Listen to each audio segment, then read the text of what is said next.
संगीतकार से बीजेपी में शामिल हुए बाबुल सुप्रियो एक बार फिर सुर्खियों में आ गए हैं। बीते दिनों बाबुल ने राजनीति छोड़ने का ऐलान किया था, जिसके चलते सियासी गलियारों में चहलकदमी बढ़ गई थी।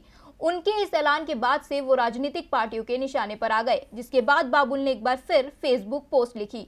बीते दिनों अपनी फेसबुक पोस्ट से खलबली मचाने वाले बाबुल सुप्रियो ने एक बार फिर फेसबुक पर पोस्ट लिखी है। उन्होंने बंगाल बीजेपी के प्रमुख दिलीप घोष और टीएमसी के कुणाल घोष पर निशाना साधा है।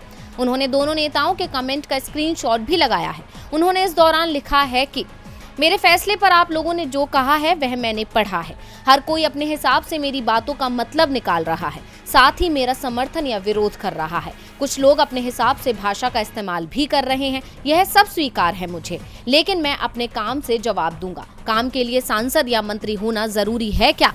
मैं अपने गाने पर अब फोकस करूंगा। उन्होंने इस पोस्ट के माध्यम से उनका विरोध कर रहे लोगों को जवाब दिया है। उन्होंने आखिर में सवाल भी पूछा है कि क्या जरूरी है कि किसी पद पर रहकर ही मैं काम करूं?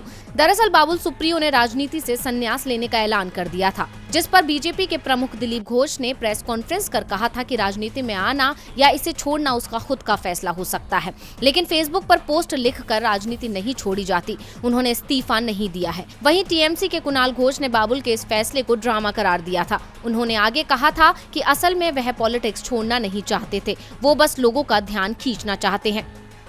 डीवी लाइव की रिपोर्ट।